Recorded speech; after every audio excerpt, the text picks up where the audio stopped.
정해진 형식 없이 노래를 부르는 사람의 상황에 맞게 불려지며 구전되어 온 노래 민요.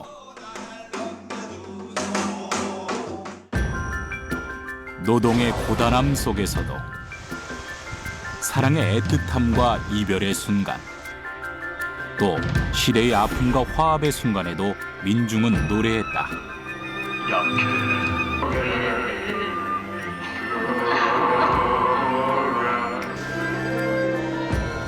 희로애락의 순간, 언제 어디서든 불려지던 민요는 민중의 소리이자 삶의 노래였다.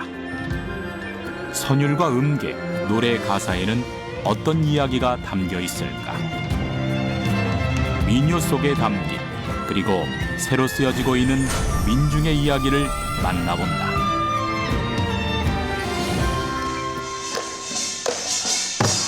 노동의 고단함을 달래고 흥을 돋우던 노래, 입에서 입으로 구전되어 오며 우리의 삶을 노래한 민요를 우리는 민중의 노래라 말한다. 민요는 전문적인 소리꾼에 의해 불려온 통속 민요와 민중들이 생활 속에서 불러온 향토 민요로 나눌 수 있다. 향토민요라고 하는 것은 우리가 말하는 구비문학으로서의 민요예요. 그 노동과 생활의 현장에서 민중들에 의해서 자연스럽게 전승되는 특정한 지역에서 불려지는 그런 노동요, 이런 것들을 이제 향토민요라고 이야기를 하고요. 그다음에 통속민요라고 하는 것은 그런 어떤 전문 소리꾼들, 전문 가객들에 의해서 레파토리화된, 그래서 매우 세련되게 다듬어진 그런, 오늘날로 말하면 약간은 우리 대중가요의 아주 전 단계. 전문 소리꾼에 의해 또 민중들에 의해 구전되어 온 민중의 노래 민요. 그중 향토민요와 통속민요를 모두 포함하고 있는 아리랑은 우리 삶의 희로애락을 담은 대표 민요로 손꼽힌다. 일단 아리랑은 우리가 남북 그리고 해외 170여 개가 흩어져 있는 동포들까지 다 부르지 않습니까? 이런 걸로 본다면은 아리랑을 통해서 민족 동질성을 회복하는 노래, 또는 민족 동질성을 갖게 하는 노래가 되는 것이고, 세월이 흐르고 풍속은 달라졌지만 여전히 민족의 정체성을 하나로 이어주고 있는 아리랑. 언제부터 불리기 시작했는지 그 기원에 대해서는 정확히 알 수 없다.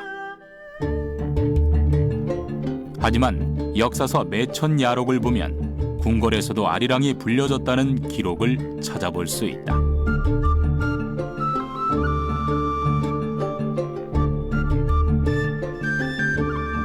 밤마다 궁궐에서 아리랑을 즐겼던 고종. 민중에서부터 궁궐까지 아리랑이 울려 퍼지던 이 시기, 아리랑은 민족이라는 의미를 갖게 됐다. 고종이 명성황후와 함께 아리랑을 즐겼다라는 매천야록 기록을 보면은 적어도 1896년에는 상하계층, 남녀, 노소가 하나의 노래를 불렀던 것이죠. 그러니까 적어도 우리 역사에서 민족 구성원 모두가 하나의 노래를 아리랑으로 선택하는 것이 구한 말이에요. 그리고 비로소 그때 우리는 민족의 노래라는 것을 갖게 된 것이죠. 그것이 오늘날까지도 민족의 노래로 아리랑이 유지될 수 있는 배경이 되는데, 이것은 전 세계에 그 유례가 없는 것이죠. 지난 2012년 12월 아리랑은 유네스코 인류무형 문화유산으로 등재되며 그 우수성을 세계에 알렸다. 여러 세대에 걸쳐 전해온 아리랑의 독창성과 우수성을 인정받은 것이다. 유네스코에 등재됐던 것에 대해서 아리랑은 저항성과 대동성과 상생정신이라고 하는 것이 담겨져 있기 때문에 우리가 부른다라고 하는 것을 외국인들에게 알려줄 필요와 계기를 가져야 되는 것이죠. 그래서 우리의 당면 과제인 통일, 그리고 민족 통합, 여기에 아리랑이 어떤 역할을 할 수 있도록 해야 되겠다. 우선 마음을 통합하는 일에 아리랑이 기여하도록 우리가 노력해야 되겠다, 이런 생각이죠. 유네스코 인류 무형문화유산 등재 이후 전국에서는 아리랑을 주제로 한 축제가 하나둘 생겨났다. 서울 아리랑 페스티벌도 그중 하나로 각 지역의 아리랑을 한 곳에서 접할 수 있는 장을 마련한다는 데 의미가 크다. 하나만 더 할까요? 아리랑의 새로운 가치를 발견하는 축제의 장. 예술가들 입장에서 본다면 우리나라에 있는 모든 아티스트들이, 그 음악가뿐만 아니라 미술가 이런 분들이 아리랑을 가지고 계속해서 작업을 하면서 아리랑 속에 어떤 심어져 있는, 숨어 있는 우리의 진짜 가치가 뭔지를 같이 찾는 노력을 계속 했으면 좋겠고요. 또 우리 일반 사람들은 아리랑을 가지고 그냥 민요로 생각하는 게 아니라 아리랑이 계속 어떤 남을 돕고 이해하고 함께 어우러 살아가는 그런 정신을 다 가지고 있는 그런 음악이자 예술이자 우리의 신명의 원천이라는 것을 같이 공유했으면 좋겠습니다.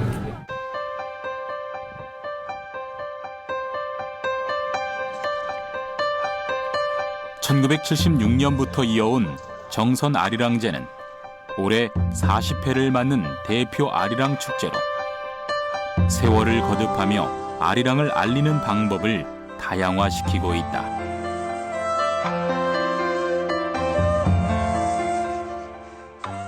올해 정선 아리랑제는 그동안 공연 위주의 축제에서 벗어나 지역 주민과 지역의 각 기관 단체들이 참여하여 함께 만들어가고 즐길 수 있는 축제로 방향을 설정하였습니다. 50여 종의 체험 종목을 마련하여 공연, 전시, 체험이 어우러지는 축제로 준비하여 청소년부터 어르신까지 다양한 연령층이 만족할 수 있도록 기획하였습니다. 아리랑 역사가 담긴 유물전은 아리랑의 변천사를 한눈에 볼 수 있어 사람들의 관심을 끌었다.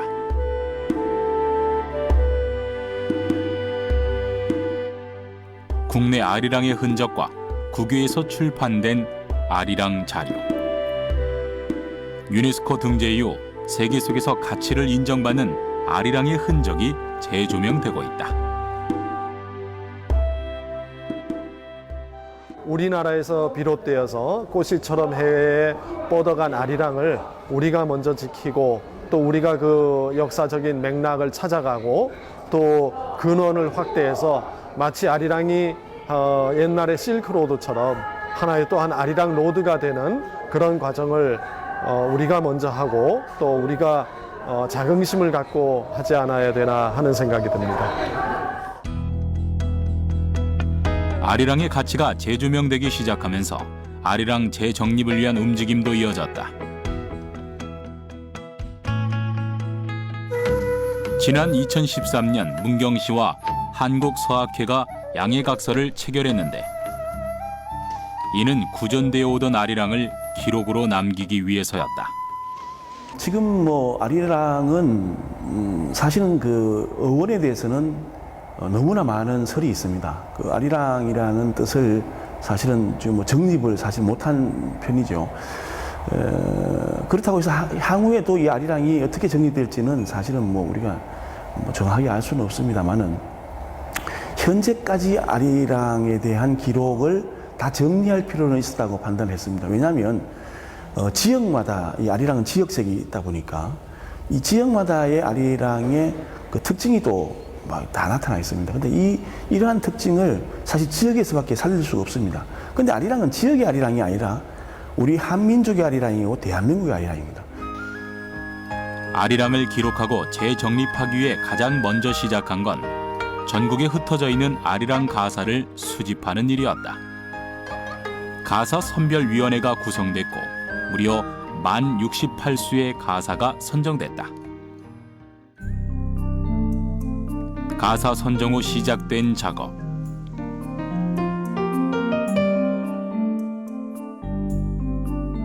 아리랑을 기록하기 위해 120여 명의 서예가가 동원됐고 2013년부터 올해까지 서예가들은 소리로만 전승되어 오던 아리랑을 기록하기 시작했다.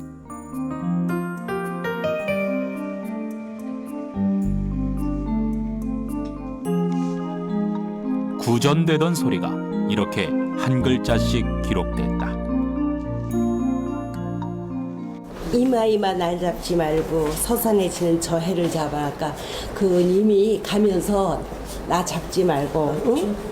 서산에 지는 해를 잡으라고 그러는데 좀 마음이 짠할 것 같아요.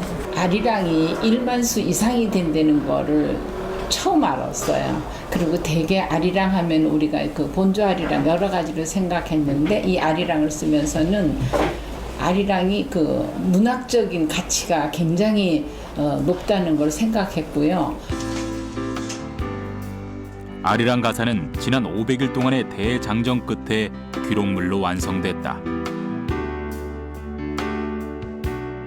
각 지역의 아리랑, 그 속에 담긴 이야기가 다양한 서체로 옮겨진 것이다. 천이 올기라 그러잖아요. 슬플 때 부르면 슬픔이 이제 위로가 되고, 즐거움 때 부르면 즐거움이 배가가 되고, 혼자 부르면 혼자가 즐겁고, 여기서 함께 부르면, 그러니까 그래서 이제 아리랑이 천이 올기라 그래서 그것이 이제 서예도 그런 표현이 가능하죠. 서예가 여러 작가들이 자기 표현을 다 하는 거니까. 그리고 또 아리랑이 이게 순수한 우리 한글인데, 한글 사회가 맞물려 가지고 딱 이게 아주 좋은 저게 된다 그렇게 생각을 합니다. 가사 만 68수, 문경, 정선, 진도, 밀양 등 전국의 아리랑 가사가 50권의 책자로 완성됐다.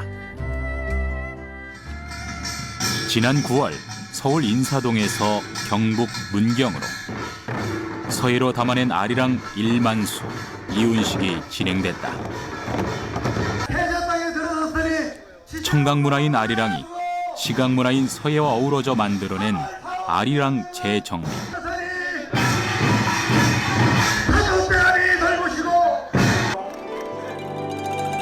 기록물 완성을 축하하고 이관함을 고하는 고유제도 함께 이뤄졌다.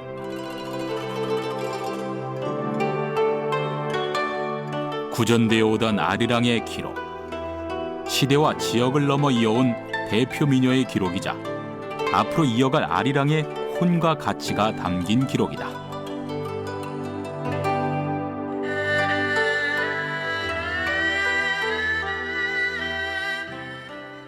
현재까지 만들어지고 불려졌던 아리랑을 기록으로서 정리를 했다. 그리고 이거를 서예로, 특히 한글 서예로 하다 보니 21세기에 만들어진 한글 서체는 다 여기에 총망라되었다. 그리고 서예사적으로 이렇게 큰 작업이 이루어진 적이 한 번도 없었는데 앞으로도 이런 작업이 쉽지 않을 것이다. 그리고 좀 전에도 말씀드렸지만은 소리의 아리랑을 기록의 아리랑으로 이렇게 표현을 했다. 그런 점에서 이번 서예로 담아낸 아리랑 일만수의 가치가 이런 곳에 있다고 생각합니다. 아리랑이라고 하는 노래가 우리 민족의 그 한과 어떤 흥을 담은 그런 정서를 대표하는 그런 곡입니다. 그리고 이것이 이제 나라를 잃은 사람들에게는 애국가 대신 불려지던 그런 애환이 담긴 노래지요. 이것이 이제 구전으로 전해지다가 이제 서예를 만나서 기록물로 완성되는 그런 어떻게 보면 예술의 대변환이라고 할 수 있는 그런 가치가 있는 것이죠. 전 국민이 부르는 민요 아리랑이 중요 무형 문화재가 됐습니다. 아리랑은 19세기 이후 우리나라를 대표하는 노래로 한민족의 고유한 특성을 반영한 점이 높이 평가됐습니다. 국민민요 아리랑의 가치와 역사가 재정립되고 있는 가운데 올해 9월 아리랑은 국가 중요 무형 문화재로 지정됐다. 민요 아리랑에는 대체 무엇이 담겨 있기에 우리 민족의 이야기를 노래 하나로 표현할 수 있는 것일까? 희로애락이 담긴 아리랑은 우리의 시대 정신을 대변해온 역사의 노래다.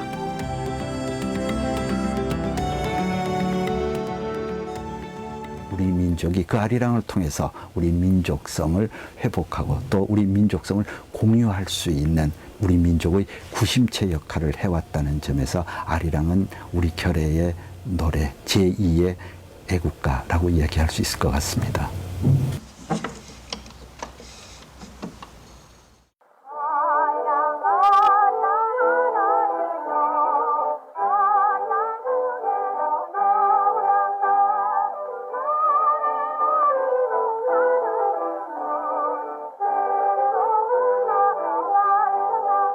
우리가 흔히 알고 있는 이 아리랑은 본조 아리랑으로 신아리랑이라는 공명이 생긴 뒤 새롭게 붙여진 이름이다. 구전되어 오던 아리랑이 어떻게 지금의 본조 아리랑으로 널리 알려지게 됐을까?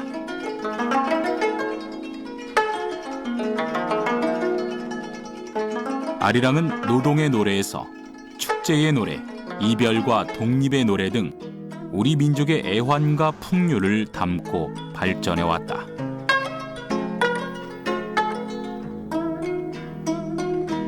언제 어디서 누구나 부를 수 있고 사설을 만들어 부를 수 있다는 점에서 아리랑은 우리 삶의 노래라 할 수 있다. 아리랑은 우리가 정한의 노래라고 하죠. 애환의 노래라고 하죠. 우리 민족이 수많은 슬픔을 겪어왔어요. 그것을 다 받아들여줘요.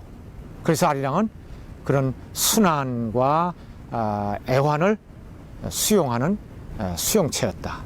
이런 면에서 아리랑은 우리에게 정말로 몸에 맞는 옷이고 우리가 보기 좋은 옷이다. 이렇게 얘기할 수 있죠. 아리랑은 각 지역에 따라 각기 다른 특징을 갖고 있는데 노랫말과 장단, 구성음 등에서 그 차이를 보인다. 각 지방마다 아리랑이 있는데 다른 민요는 각 지방마다 있어도 어떤 그 지역의 어떤 이 토착민들의 삶의 애환이 그대로 이렇게 녹아 있는 면은 많이 없어요. 어떤 일정한 이렇게 그 가사가 이렇게 정리돼 가지고 가창자들이 부르는 것이 이제 대부분이라면은 아리랑은 그 지역의 어떤 특징적인 지명이라든가 또는 뭐 어떤 그 언어 면도 들어가고 그 다음에 또 어떤 유명한 어떤 사람 실명도 들어가고 그러니까 즉흥적으로 많이 이렇게 구사하는 애드립 떼는 그런 가사들이 많아서 아무래도 생동감도 있고 현실감도 있죠.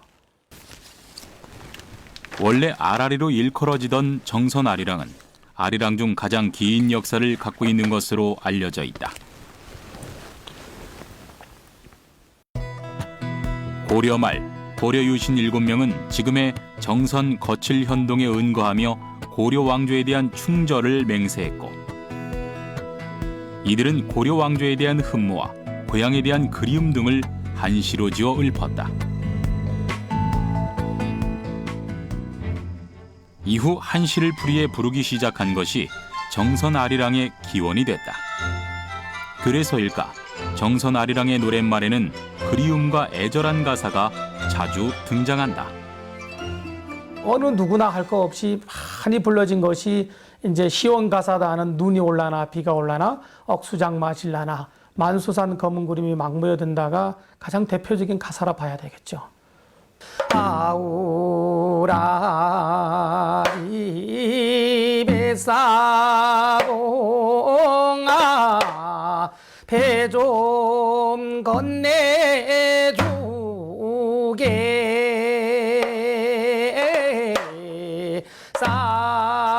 쌀이 골 올동박이 다 떨어진다.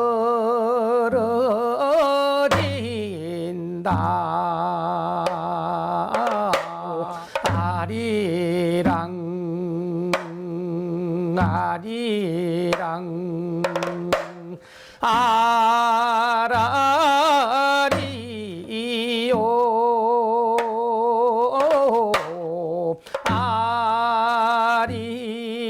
아리랑 고개로 나를 넘겨주게.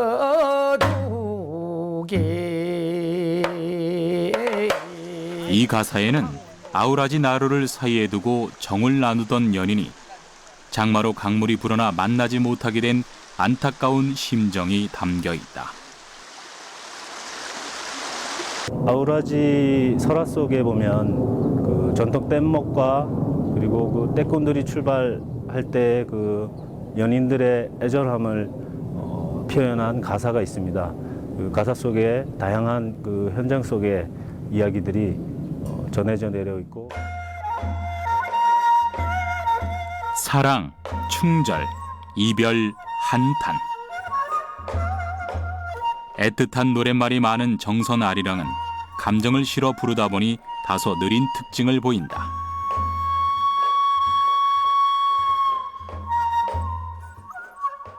원래는 이제 정선 아리랑 장단 자체가 옛날 어른들은 무박으로 쳤거든요. 장단이 없어요.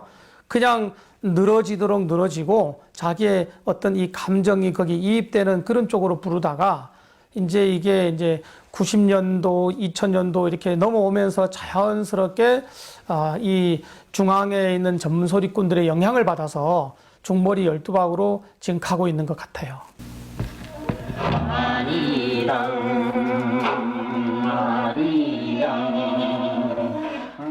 세월이 흐르며 조금 변화했지만 그 옛날 애틋함과 그리움만은 그대로 간직한 정선 아리랑. 그때는 전혀 그 꾸밈이었고 자연 그대로 정선 아리를 부르는 그런 어떤 정겨운 그런 이 모습을 이 노래에 담고 있는 정겨운 모습이 담겨져 있는 것 같아요.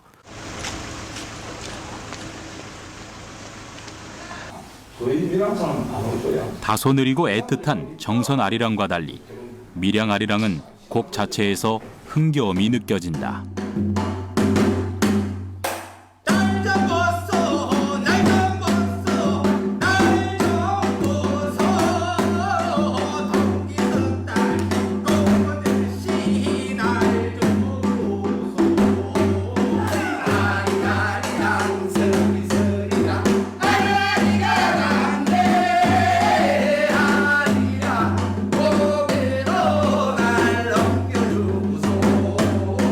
밀양아리랑은 저희들이 한번 둘러보면은 들을 때보다도 밀양아리랑 갖다가 다 같이 후렴이라도 해볼 때는 기분이 이렇게 상승이 되는 것을 알 수가 있어요. 기분이 좀 언짢다가도 밀양아리랑은 날 좀 보소 날 좀 보소 하면은 어깨춤이 두둥술 치지는 것이 밀양아리랑의 특징이라고 할 수 있겠습니다. 밀양 아리랑은 고된 농사일이 끝난 뒤 흥겹게 부르기 시작하면서 유래됐다. 바쁜 농사일 끝에 하루의 휴가를 얻어 즐겼던 백중놀이. 백중놀이는 여름에 농사일을 이제 그 모를 심고 난 다음에 백중날 이렇게 지주들이 하인들을 하루 좀 쉬게 하는 날이었어요. 한여름에 가장 더운 날, 그게 밀양 백중놀이고, 또 가을에는 타작이 끝나고 난 다음에 하는 가을 세트군 놀이가 있는데요. 밀양 백중놀이는 그야말로 이제 봄에 농사일을 끝내놓고 나서 하인들이 하루 신나게 노는 날. 힘든 노동 끝에 놀이를 통해 즉흥적으로 춤을 추며 함께 부르던 노래. 밀양 아리랑에는 흥과 신명이 담겨 있다. 특유의 경쾌함과 흥겨운 리듬으로 한번 들으면 쉽게 익히는 특징을 갖고 있는 밀양 아리랑.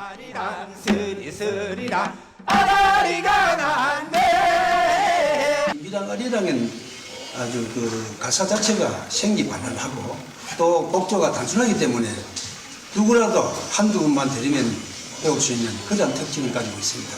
경쾌한 그 곡조를 우리가 이제 구태여 특징을 이야기하자면은 과거에 살지 않고 우리 밀양 아리랑은 미래지향적이다.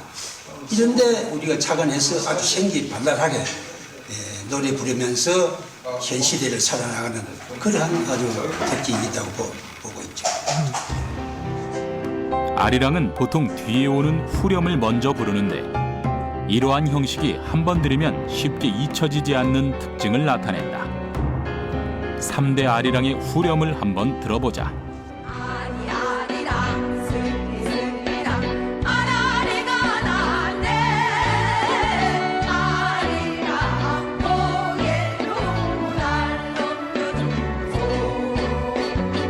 아리랑 아리랑 아라리요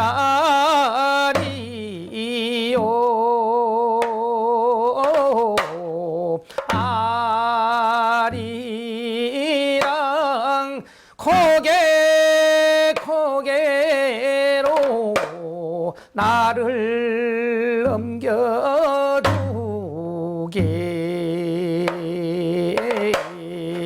아리랑 시시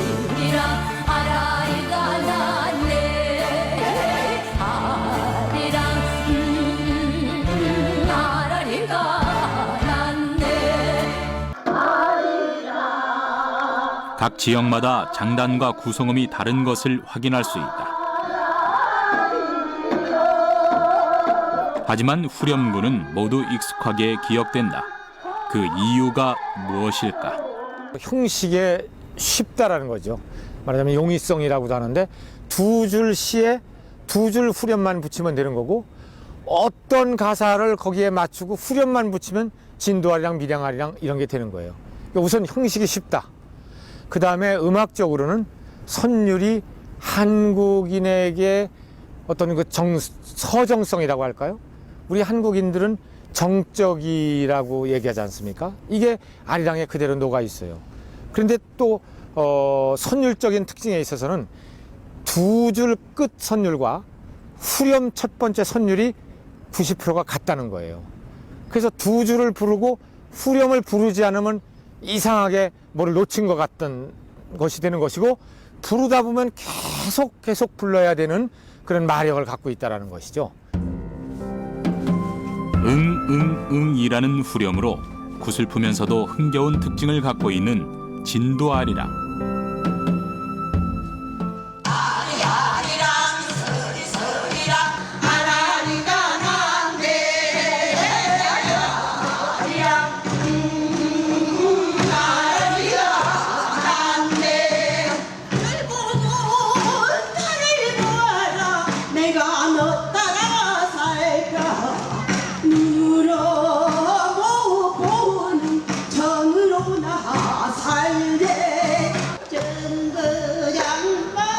진도아리랑은 지역성을 넘어 전국적으로 불려지고 있다. 화자는 주로 여성으로 푸념하는 가사가 주를 이룬다. 그러다 보니 그때그때 속내를 담아내는 즉흥성이 특징이다. 진도아리랑은 다른 아리랑과 비교할 때 즉흥성, 바로 두 줄에다가 가사를 만들어 마음대로 부르는 거예요. 이런 즉흥성. 그리고 또 하는 이 흥겨움. 누구한테도 다정다감하게 가까이 가게 하는 어떤 흥취감이라고 할까?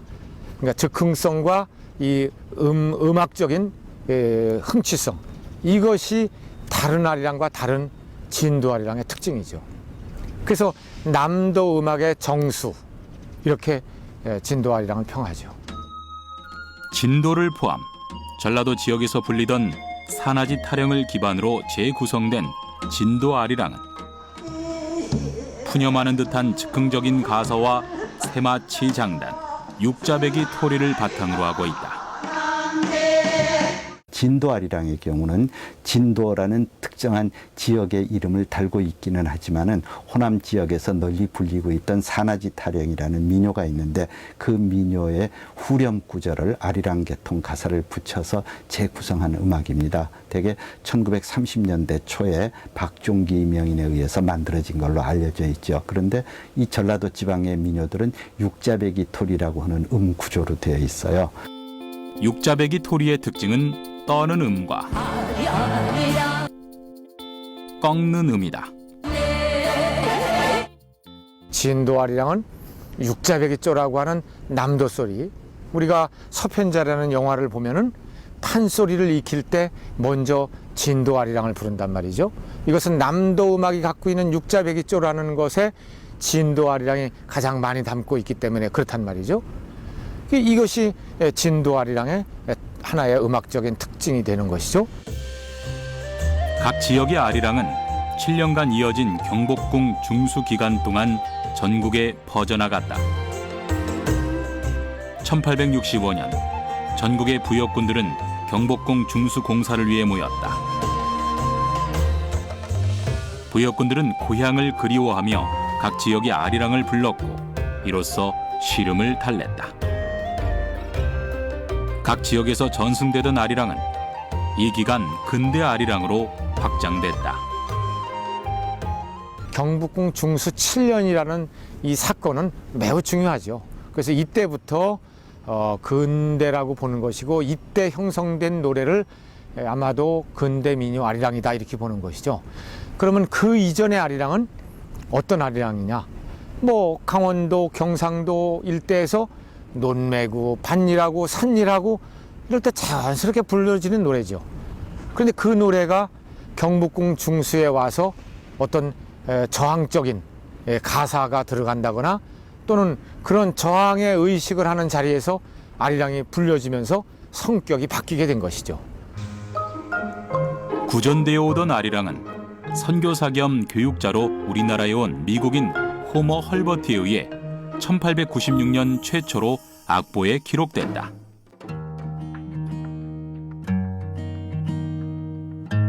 근대 아리랑의 첫 기록이었다. 헐버트는 영문 잡지에 한국의 소리 음악이란 제목으로 아리랑을 비중 있게 다뤄 전 세계에 알렸다.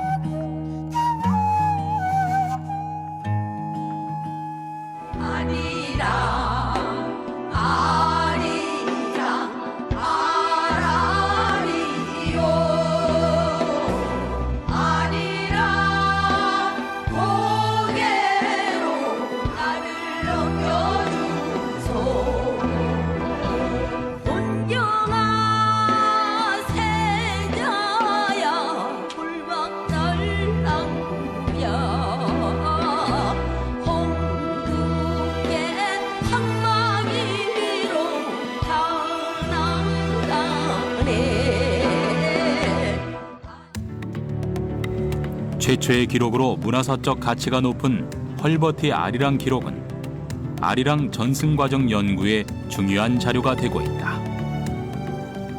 문경세제 박달나무는 홍두깨 방망이로 다 나간다라는 말이 그 이후부터 전 아리랑에 확산된 것을 기점으로 본다면은 아마도 문경에서 오늘날 불려지는 아리랑이 바로 경복궁 중수에서 불려진 아리랑일 것이다.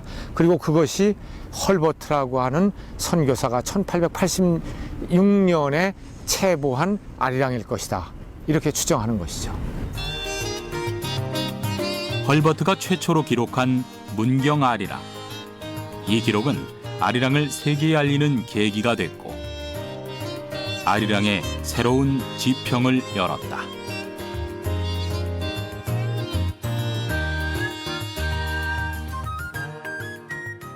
원래 아리랑은 악보가 없는 겁니다. 그런데 서양인 선교사가 조선에 있으면서 고종 때에 이 악보를 자기가 만들어 가지고 거기에 보면은 그 문경 세제 박달나무가 홍두깨 방망이로 다 나간다 하는 이런 사설이 있는 걸로 봐서 문경 세제의 이 굽이굽이 험준한 고갯길은 우리의 삶의 역사, 애환과 맞닥뜨려 있는 바로 이곳이 그 아리랑 고개가 아닌가 이런 의미를 담고 있다고 보는 겁니다. 한국인에게 아리랑은 쌀과 같은 존재라 말하며 아리랑을 세계에 알린 헐버트.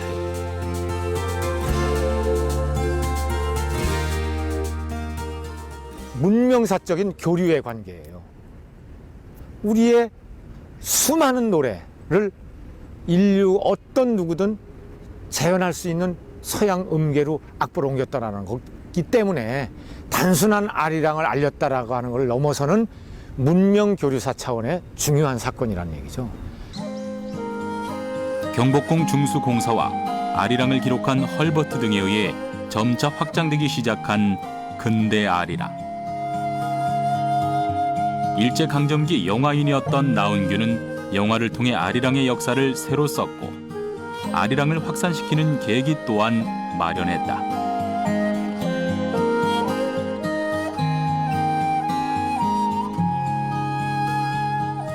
함경북도 회령에서 태어난 나운규.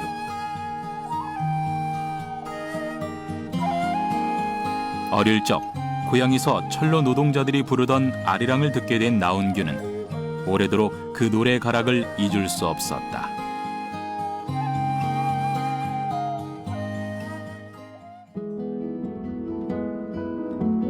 어린 나운규에게 아리랑은 어떤 노래보다도 구슬펐다.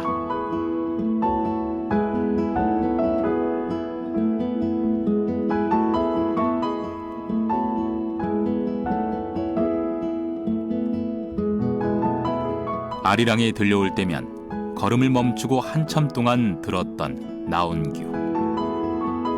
나온규는 가슴에 남아있던 가락을 영화 아리랑에 담아냈고 1926년 단성사에서 첫 상영을 시작했다. 당시 아리랑은 변사의 해설로 진행됐다.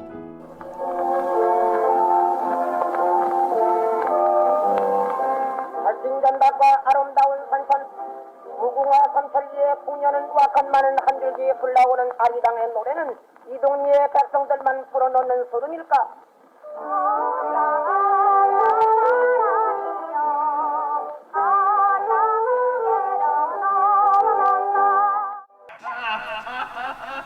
일제강점기 3.1운동 실패의 충격으로 정신 이상자가 된 주인공 영진. 농촌이 배경이에요. 서울에 유학 간 영진이라는 학생이 정신 이상자가 돼서 돌아옵니다. 까닭모를 이유죠.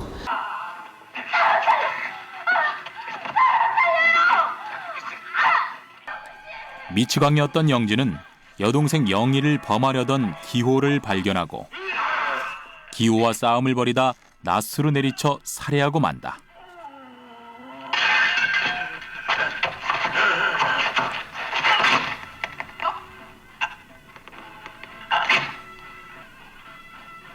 영진은 충격과 함께 정신이 돌아왔지만 살인자가 돼 일본 순경에게 끌려간다.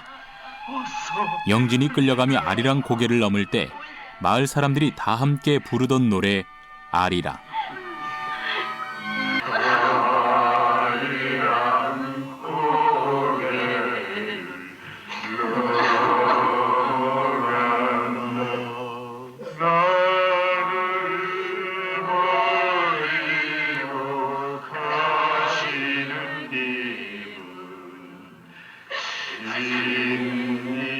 이 장면은 당시 수많은 사람들의 가슴을 먹먹하게 만들었다.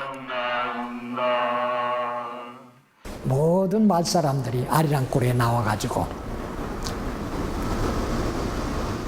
끌려가는 모습을 보는 거죠. 그때 너나 할 것 없이 아리랑을 부르던 겁니다. 영화 아리랑은 전국을 순회하며 상영됐고 영화가 끝난 후 주제가였던 아리랑은 사람들의 가슴에 새겨졌다. 올바른 정신으로 살기 힘들었던 일제시대. 나온규는 항일 정신과 민요 아리랑을 연결해 암담한 시대를 사는 민족의 혼을 영화에 담아냈다. 나온규의 영화 아리랑 이후 민요 아리랑은 한민족 정체성의 상징으로 자리 잡았다.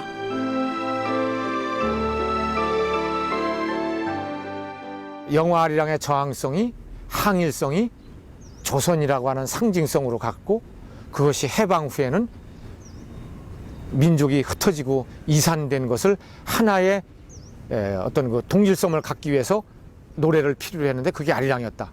이런 것들을 다 아우러지게 했다는 면에서 아리랑은 역사적인 노래가 되는 것이죠.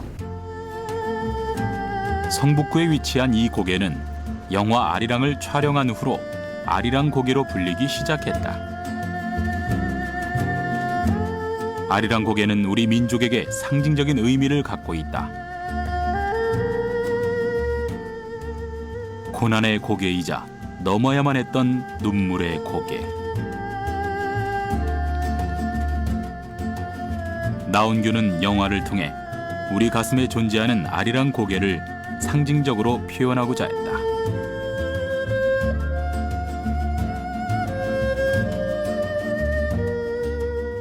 그 고개는 마음의 고개다 이거죠. 그 아리랑 고개는 뭐냐면 성공한 사람이 고향으로 다시 돌아오는 고개일 수도 있고 자기가 실현해서 아리랑 고개에서 자살하는 고개일 수 있고 또 고향은 뭐 우리 한국의 실정은 다 북한도로 떠날 때는 그 넘어가는 고개가 이것이 아리랑의 노래와 아리랑이 가지고 있는 정서와 우리 민족의 비애와 같이 맞들어지니까 그래서 그때 어떤 사건, 어떤 사연을 넘는 것은 전부 아리랑 고개라고 저는 생각을 합니다. 아리랑 고개는 우리 그 좀 힘들었던 그런 우리 참 민초들, 민중들의 삶의 애환이 그 깃들어 있는 그러한 마음의 고개, 힘들었던 삶의 어떤 애환이 담긴 한 풀이라고 할까? 험준한 구비구비의 그 고갯길이 우리의 삶과 맞닿떨어진 아리랑 고개가 아닌가, 나는 그렇게 생각을 해요. 영화의 주제곡은 민족의 노래로 애창되기 시작했다. 당시 영화에 쓰인 아리랑은 지금 우리가 흔히 알고 있는 아리랑이다.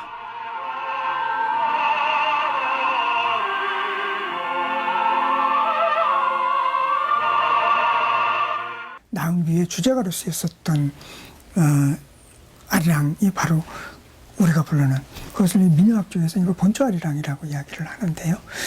그 주제가로 쓰이고 영화가 전국적으로 흥행을 하면서 그 아리랑이 그 아주 괴유행을 했다고 그 신문에 대해서 특별을 합니다.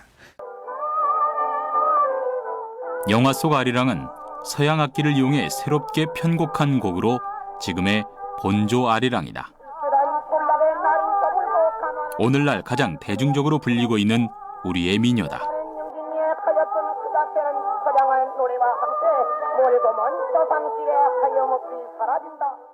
나운규 감독의 영화 아리랑의 주제음악으로 선택된 이 본조 아리랑의 경우는 사실은 그 출발점은 강원도 지역의 잦은 아라리의 곡조를 경기도식 음악어법, 즉 경토리로 바꾸어서 표현한 것 같습니다. 그런 작업을 했던 인물이 김영환이라는 분인데, 이분은 처음에 서양 음악을 공부하셨던 분이에요. 그래서 이분이 새롭게 다듬은 아리랑의 곡조는 서양식 오음계로 되어 있습니다. 그러니까 솔라 도레미의 음 구성에 도가 주음이 되는 서양식 오음계로 되어 있죠. 이 같은 음악은 우리나라 민요뿐만 아니라 전 세계에서 자주 발견되는 그런 음구조의 하나입니다. 영화를 계기로 아리랑은 문화예술 전역으로 확산됐고, 민족의 민요에서 세계가 공감하는 노래로 변화했다. 응원가로도 만들어지고 또 서양 악기를 위한 혹은 합창이나 관현악을 위한 모습으로도 다양하게 변모되고 있습니다. 그런데 그와 같은 아리랑이 다양한 모습으로 편곡될 수 있는 그 바탕은 아리랑의 곡조가 가지고 있는 변화의 가능성 때문이겠죠. 그리고 그것이 아리랑의 장점의 하나라고도 할 수가 있겠습니다. 미국 포크 가수 피트 시거는 아리랑을 반전 음악으로 재해석했고, 프랑스 작곡가 폴 모리아는 아리랑을 편곡해 유럽에 최초로 소개했다. 아리랑은 국내외 음악인들에 의해 다양하게 변주됐고 국내를 넘어 세계에 알려졌다.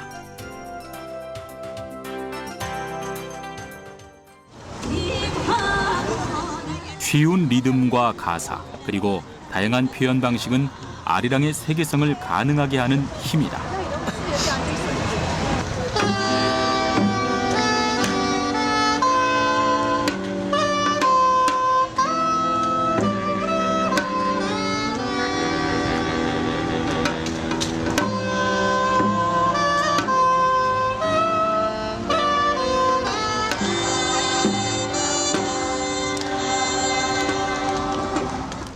비록 역사가 다르고 언어가 다르지만 우리 민족의 이야기를 담은 민요 아리랑은 대한민국을 넘어 세계인들에게 감동을 전하고 있다. We don't have in Austria, in this little country, we don't have such a common feeling like Arirang in all our counties. So this much bigger country has one style that connects all the people, and this is very nice, I think. I like to be a little small part of the great Arirang history by playing today some Arirangs, and I feel honored by this festival. 민중의 이야기를 담은 민요. 아리랑은 기쁨, 슬픔, 화합 등 우리 민족의 역사를 간직한 채 우리나라를 대표하는 노래로 변화하고 있다. 아리랑은 미래의 노래다. 현재의 노래이기도 하지만 미래의 노래다. 결코 아리랑은 옛날 과거의 전통만을 유지하는 민요만은 아니다. 이런 생각을 갖게 하죠. 다양한 모습으로 변주될 가능성을 많이 지니고 있는 것이죠. 그와 같은 아리랑의 단순하면서도 소박하고 그러면서도 전 세계인이 공감할 수 있는 음구조로 짜여져 있다는 것이 아리랑의 변화 가능성이라고 이야기할 수 있습니다. 아리랑, 아리랑, 아라리요. 아리랑 고개로 넘어간다. 누구나 한 번쯤 흥얼거리게 되는 노래. 아리랑은 우리 민족의 노래이자 이야기다. 노동의 고단함을 잊게 해주는 노동요에서 때론 사랑과 이별을 이야기하던 노래로,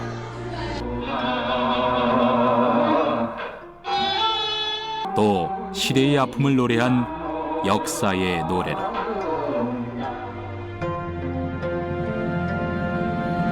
각 지역에서 구전되던 노래에서 근대 아리랑으로 확장되기까지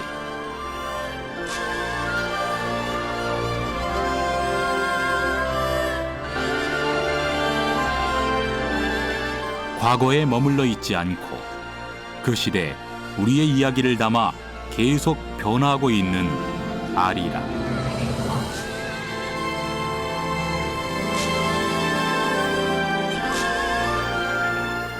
앞으로 아리랑은 우리의 어떤 이야기를 담아 노래할까?